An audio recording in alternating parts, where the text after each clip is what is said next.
साथियों, नमो बुद्धाय। विकास राव का गाना आते ही यूट्यूब हैंग हो गया। जी हाँ दोस्तों, जैसे कि आप सभी को पिछले वीडियो में बताया था कि विकास राव और एक्ट्रेस रानी का बहुत बड़ा सॉन्ग आने वाला है, उस गाने को रिलीज कर दिया गया है। जी हाँ दोस्तों, जिस एल्बम का नाम है रील के कमाई।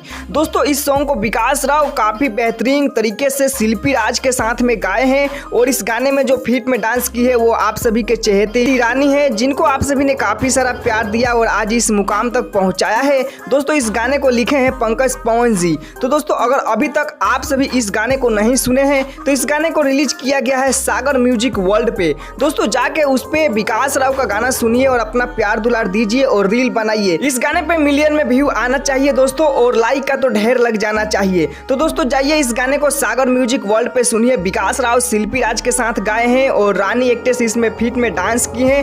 दोस्तों काफी बेहतरीन सॉन्ग है, अपना प्यार दुलार दीजिए और जाते जाते दोस्तों वीडियो को लाइक करिए, चैनल को सब्सक्राइब करिए। विकास राव से कितना ज्यादा प्यार करते हैं कमेंट में आई लव विकास राव लिख दीजिए, नहीं तो है आप कट्टर अम्बेडकरवादी तो जय भीम लिखना नहीं भूलिएगा। हम फिर मिलते हैं नेक्स्ट वीडियो में नेक्स्ट जानकारी के साथ। इस वीडियो में इतना ही, तब तक के लिए जय भीम, नमो बुद्धाय।